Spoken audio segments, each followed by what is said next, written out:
Bonjour et bienvenue dans cette émission du jour où nous allons parler du MotoGP en France avec le vainqueur du jour, Johann Zarco.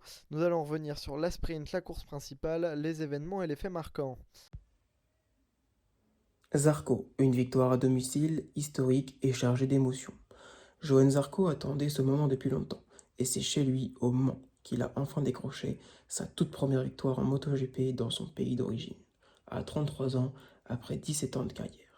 Une victoire d'autant plus symbolique qu'elle intervient devant un public en fusion et ses parents présents pour la première fois sur un Grand Prix. Le week-end avait pourtant commencé de manière discrète. Zarco se qualifie seulement 11e sans réel coup d'éclat.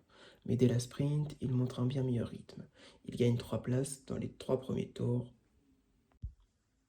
Le week-end avait pourtant commencé de manière discrète. Zarco se qualifie seulement 11e sans réel coup d'éclat. Mais dès la sprint, il montre un bien meilleur rythme. Il gagne 3 places dans les premiers tours et se maintient dans le top 8 pendant la majeure partie de la course. Sans être flamboyant, il est solide. Il termine 8e dans les points et montre déjà qu'il sera un homme à surveiller dimanche. La course principale, elle, vire rapidement au chaos. Piste changeante, pluie intermittente, stratégie inversée, Zarco reste calme.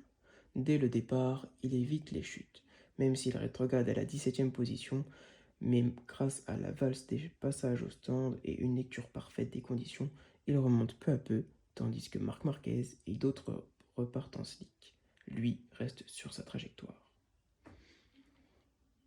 Tour après tour, Zarco grappille. Il passe 14e, puis 11e, puis 5e, jusqu'à ce que tout s'aligne. Au 7e tour, la piste se réhumidifie. Tout le monde repasse par les stands et Zarco se retrouve en tête, devant tout le monde à domicile. Et là, il ne trompe pas. Il signe des chronos constants, creuse l'écart et ne commet aucune erreur. Pendant que ses rivaux glissent, tombent ou bataillent entre eux, Zarco s'envole.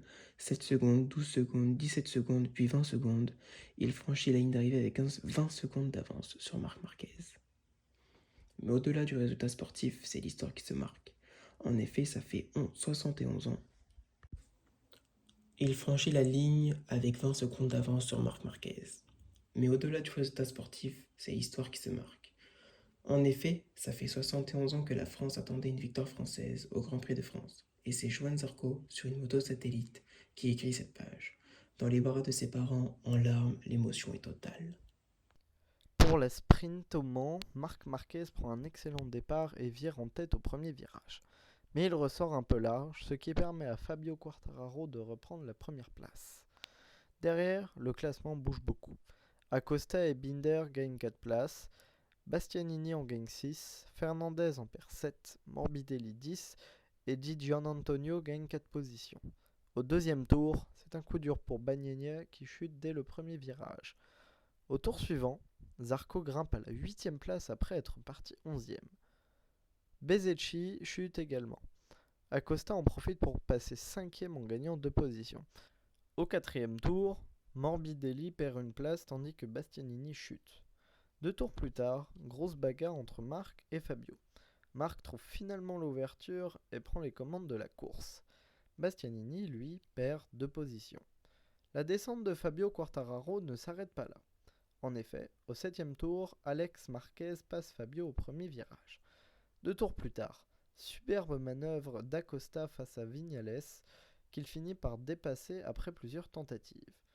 Dans les 4 derniers tours de cette course, on participe à un duel entre Fabio et Aldeguer. Cependant, Aldeguer passe définitivement après un léger contact. Ensuite, Di Giannantonio passe 9ème. Et pour finir, Acosta chute et termine 19ème avant-dernier.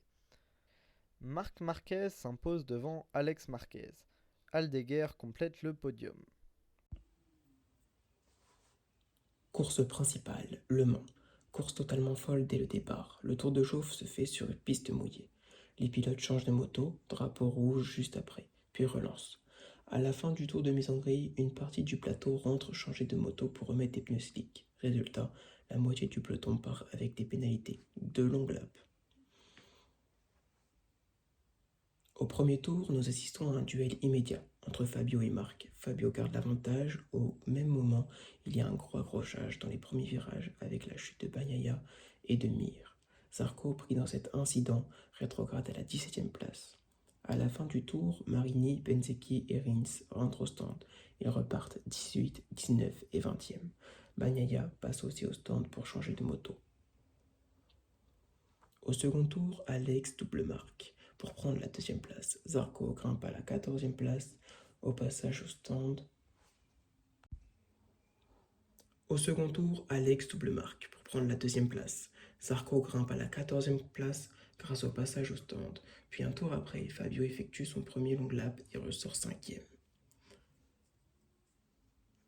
Au tour 4, Marc se fait doubler par Alex et Aldeguer, mais repasse en tête après que les leaders effectuent leur long lap. Fabio récupère la 2e place, Alex, Aldeguer et Viñales ressortent 5, 6 et 7e. Au 5e tour, nous assistons à une double chute. Au 5e tour, nous assistons à une double chute de Bastianini et Quartararo. Le Français ne repartira pas. Zarco est 13e, Acosta et Viñales rentrent au stand. Un nouveau rebondissement arrive un tour après. En effet, la pluie revient. Après leur arrêt au stand, Acosta et Viñales repartent 13e et 14e. Zarco passe donc 11e, Marc fait son long lap et ressort 2e derrière Aldeguer. Marc et Alex retournent au stand pour rechanger de moto. Au 7e tour, chute de Morbidelli. Zarco en profite et passe 5e.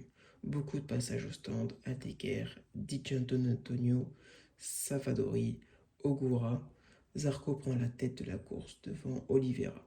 Un tour plus tard, Bezzecchi chute. Acosta gagne une position sur Viñales pour la 5e place. Au 9e tour, Zarco se retrouve à 7,3 secondes d'avance. Marc remonte 2e, Alex passe Oliveira. Zarco ne s'arrête pas là. Dans les 2 prochains tours, il creuse l'écart avec 8 secondes et 9 secondes, puis 12 secondes d'avance derrière lui. Acosta passe Oliveira.